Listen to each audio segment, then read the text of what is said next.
इस कहानी के पहले भाग में आपने देखा कि कैसे रति की शादी एक ऐसे घर में हो जाती है जहां उसकी सास सौतेली होती है और वो पूरे घर वालों को अपने इशारों पर नचाती है। रति छत से सूखे कपड़े उतार कर ले जा रही थी कि तभी उसकी नजर लक्ष्मी पर पड़ती है, जो किसी तरह चोरी से सुनील की अलमारी खोलने की कोशिश कर रही होती है। अरे, ये माँ जी को क्या हो गया? चोरों जैसे क्यों आप मेरी अलमारी खोल रही हैं माँ जी? आपको क्या चाहिए मुझे बताइए। अरे वाह, क्या चाहिए मुझे बताइए। अरे मैं इस घर की मालकिन हूँ, पूरा घर मेरे इशारों पर नाचता है और तुम्हें बताऊं कि मुझे क्या चाहिए? हट यहाँ से। और वो उसे जोर से धक्का देती है। जैसे ही लक्ष्मी रति को धक्का देती है, उसके सर पर चोट लग जाती है और वो बेहोश होकर गिर जाती है।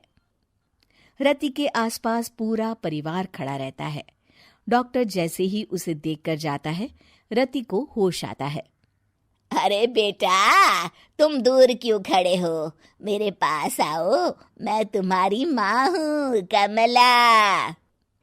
रति के मुंह से लक्ष्मी सारंग की माँ का नाम सुनती है तो हैरान सी रह जाती है। क्या बोला रति बहू? चुप कर डायन, तूने मेरे पति और बेटे का हाल बेहाल कर दिया। अब तू मेरी बहू को भी गुलाम बनाना चाहती है? रुक, अभी मजा चखाती हूँ। ये कहकर जैसे उसे पकड़ने की कोशिश करती है, लक्ष्मी वहां से भाग जाती है। लक्ष्मी के जाने के बाद रति अपने ससुर और पति की तरफ देखकर मुस्कुरा देती है। दोनों समझ जाते हैं कि ये रति की चाल है। अगली सुबह लक्ष्मी का पति खाना लेकर खेत में जाने के लिए निकल ही रहा होता है कि लक्ष्मी उसे रोक देती है।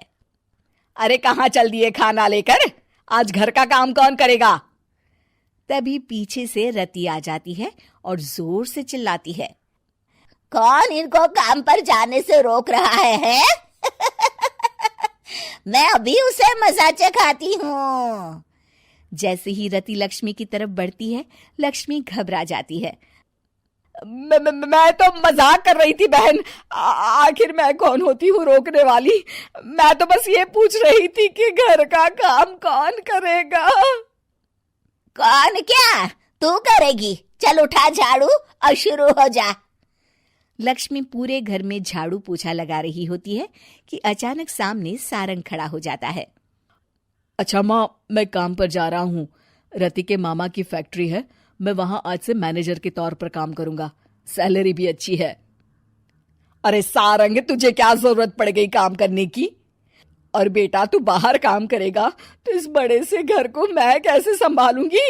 अभी तो पूरा काम बाकी पड़ा है। तभी वहां रति आ जाती है। अरे बेटा सारंग, जा, नौकरी पे जा रहा है ना, जा। और हाँ, आते वक्त घर के लिए सब्जियां ले आना। ये लक्ष्मी बैठी बैठी मोटी हो रही है, जरा काम भी तो कर ले।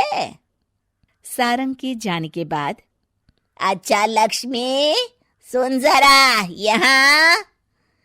लक्ष्मी अपनी बहू रति को सारंग की पहली माँ जो मर गई है वो समझकर उसके पास जाती है। अरे बहन, ऐसा क्या हो गया जो तुम्हें वापस आना पड़ा? मैं तो बड़े ही प्यार से इस परिवार को चला रही थी। प्यार से तो मैं बहुत साल से तुझे मजा चखाना चाहती थी, लेकिन किसी औरत का शरीर मुझे नहीं मिल रहा था प्रवेश करने के लिए। अब से ना मैं बहू के शरीर में रहूंगी।